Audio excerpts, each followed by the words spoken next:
श्री गणेश चतुर्थी व्रत कथा। हिंदू धर्म में किसी भी शुभ कार्य को करने से पूर्व सबसे प्रथम गणेश जी की पूजा की जाती है। वह शिव और पार्वती जी के पहले पुत्र हैं और बुद्धि जिन्हें रिद्धि भी कहा जाता है और सिद्धि के पति हैं। भगवान गणेश को बुद्धि और ज्ञान का स्वामी माना जाता है। भगवान गणेश को 4 भुजाओं वाले, बड़े पेट वाले, पीले या लाल देवता के रूप में, 1 दांत वाले, हाथी के सिर वाले, 1 चूहे पर सवार के रूप में चित्रित किया गया है। उन्हें अक्सर बैठे हुए दर्शाया गया है। गणेश जी की लोकप्रियता भारत के बाहर भी व्यापक रूप से फैली हुई है। उनके कुछ भक्त गणेश जी को सर्वोच्च देवता के रूप में पहचानते हैं और उन्हें गणपति कहा जाता है। ऐसा कहा जाता है कि जहां गणेश अपने भक्तों को हमेशा भाग्य और ज्ञान का आशीर्वाद देते हैं, वहीं वे इस दिन समृद्धि भी देते हैं। यह भी कहा जाता है कि इस व्रत को करने वाली लड़कियों को विवाह का सौभाग्य प्राप्त होता है। गणेश चतुर्थी व्रत कब करना चाहिए, आइए जानते हैं। हिंदू कैलेंडर के अनुसार हर माह में 2 चतुर्थी पड़ती हैं। कृष्ण पक्ष में पड़ने वाली चतुर्थी को संकष्टी चतुर्थी एवं शुक्ल पक्ष के दौरान पड़ने वाली दूसरी चतुर्थी को विनायक चतुर्थी के रूप में जाना जाता है। विनायक चतुर्थी को उपवास के दिन के रूप में मनाया जाता है। व्रत के दिन गणेश चतुर्थी व्रत कथा भी करनी और सुननी चाहिए। यद्यपि एक वर्ष में 12 गणेश चतुर्थी होती हैं, इनमें से एक चतुर्थी को बहुत लोकप्रिय त्योहार के रूप में मनाया जाता है। अन्य सभी चतुर्थी उपवास के रूप में मनाई जाती हैं। गणेश चतुर्थी व्रत की विधि कुछ इस प्रकार है। सबसे पहले सुबह जल्दी उठना चाहिए और फिर आपको अपना संकल्प करना चाहिए। साथ ही मन को सकारात्मक बनाने के लिए आपको ध्यान का अभ्यास करना चाहिए। आपका उपवास सुबह से शुरू होना चाहिए। एक बात और ध्यान रखें कि व्रत तोड़ने के बाद भी आपको किसी भी तरह के अनाज का सेवन नहीं करना चाहिए।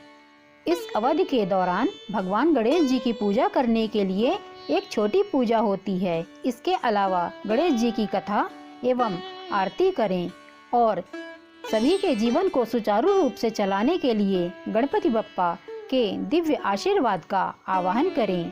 पूजा समाप्त होने के बाद आपको अपना प्रसाद चंद्रमा को समर्पित करना चाहिए। गणेश चतुर्थी व्रत करने से मिलने वाले लाभ कुछ इस प्रकार हैं, आइए जानते हैं। इनमें से पहला लाभ है समृद्धि। हर कोई स्वस्थ और समृद्ध जीवन चाहता है। जब आप भगवान गणेश जी की पूजा करते हैं, तब आप सफलता प्राप्त करने की दिशा में काम करते हैं। आप पाएंगे कि अपने लक्ष्यों को प्राप्त करने के प्रति दृढ़ संकल्प ऊंचा है। दूसरा लाभ शुभ भविष्य। भगवान गणेश अपने भक्तों को अच्छे भाग्य और धन के साथ आशीर्वाद देने के लिए भी जाने जाते हैं। यदि आप समर्पित रूप से भगवान गणेश जी की पूजा करते हैं, तो आप निश्चित रूप से भाग्य प्राप्त करेंगे और कभी भी खाली हाथ नहीं लौटेंगे। आपके लिए अपने जीवन में प्रचुर मात्रा में धन और शक्ति की दिशा में काम करना आसान हो जाएगा। तीसरा लाभ बुद्धि। भगवान गणेश जी का हाथी का सिर ज्ञान का प्रतीक है।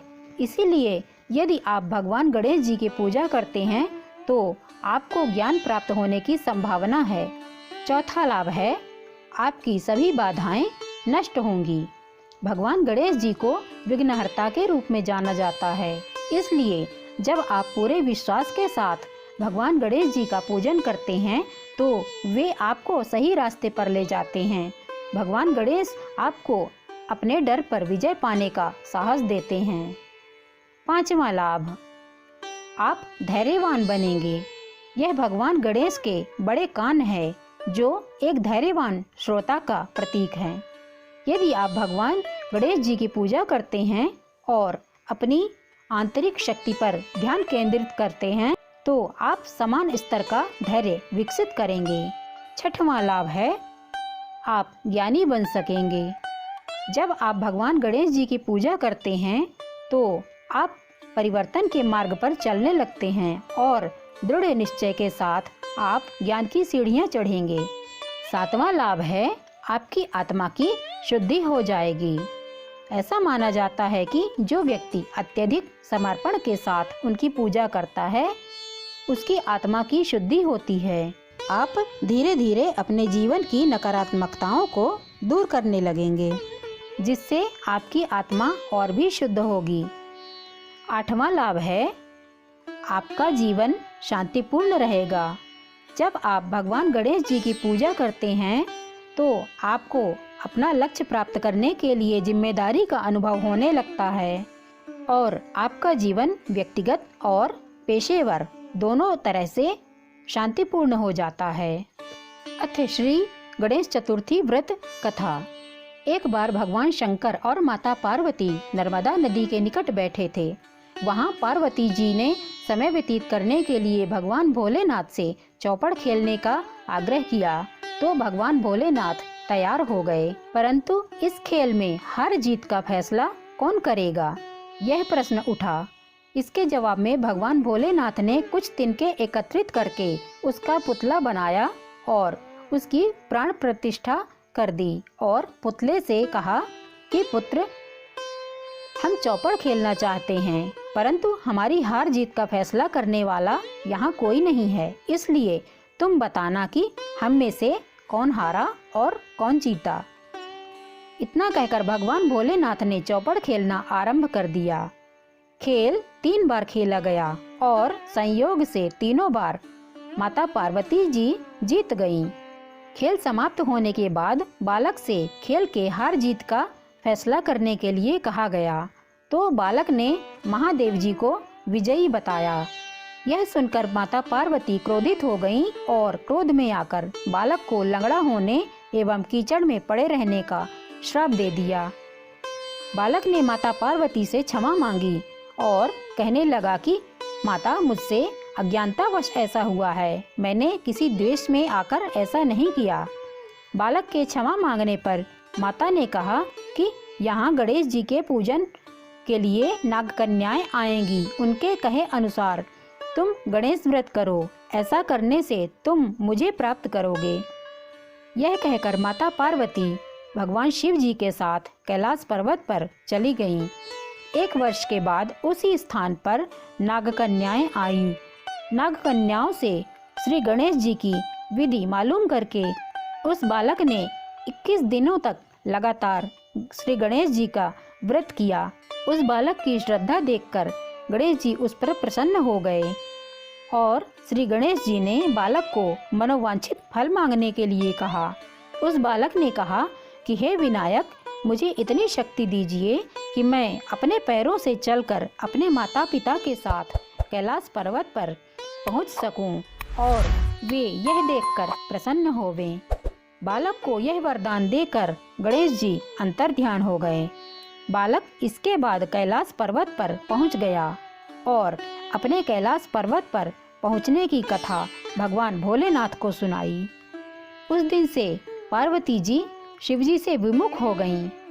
देवी पार्वती के रुष्ट हो जाने पर भगवान शंकर ने भी बालक के बताए अनुसार श्री गणेश जी का व्रत 21 दिनों तक लगातार किया। इस व्रत के प्रभाव से माता के मन में जो नाराजगी भगवान भोलेनाथ के लिए थी वह स्वयं ही समाप्त हो गई। पार्वती जी के मन में स्वयं महादेव जी से मिलने की इच्छा जागृत हुई। वे शीघ्र कैलाश पर्वत पर आ पहुंची। वहां पहुंचकर पार्वती जी ने शिवजी से पूछा कि भगवान, आपने ऐसा कौन सा उपाय किया जिसके फलस्वरूप मैं आपके पास भागी भागी आ गई हूँ। शिवजी ने गणेश व्रत का इतिहास उनसे कह दिया। यह व्रत विधि भगवान शंकर ने माता पार्वती को बताई। यह सुनकर माता पार्वती के मन में भी अपने पुत्र कार्तिकेय से मिलने की इच्छा जागृत हुई। माता ने भी 21 दिनों तक लगातार गणेश व्रत किया। दुर्वा, पुष्प और लड्डुओं से श्री गणेश जी का पूजन किया। 21वें दिन कार्तिकेय स्वयं माता पार्वती से आ मिले। कार्तिकेय जी ने यही व्रत विश्वामित्र जी को बताया। विश्वामित्र जी ने व्रत करके गणेश जी से जन्म से मुक्त होकर ब्रह्म ऋषि होने का वर मांगा। गणेश चतुर्थी व्रत की एक और कथा प्रचलित है। एक समय भगवान विष्णु और लक्ष्मी जी के विवाह की तैयारियां चल रही थीं। उसमें सभी देवताओं को निमंत्रित किया गया, लेकिन भगवान श्री गणेश जी को निमंत्रण नहीं भेजा गया। यह देखकर सभी देवताओं ने भगवान विष्णु से इसका कारण पूछा, तो उन्होंने कहा कि भगवान शिव और पार्वती जी को निमंत्रण भेज दिया गया है।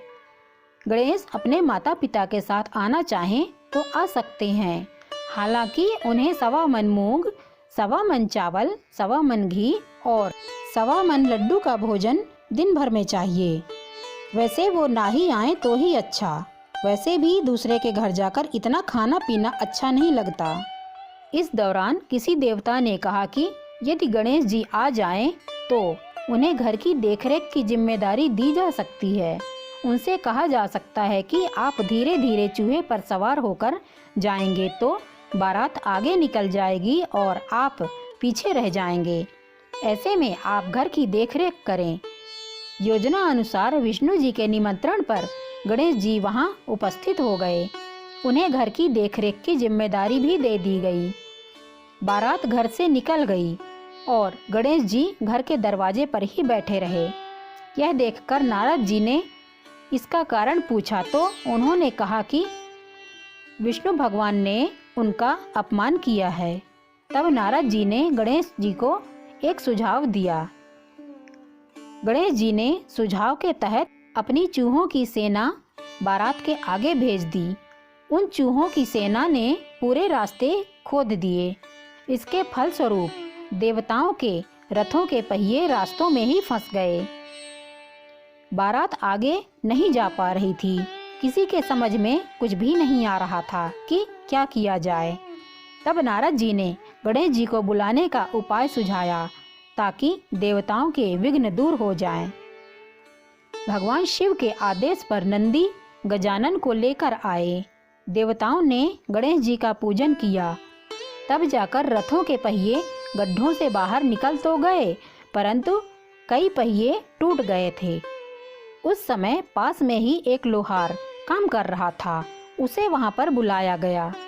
उसने अपना काम शुरू करने से पहले श्री गणेश जी का मन ही मन में स्मरण किया और देखते ही देखते सभी रथों के पहियों को ठीक कर दिया।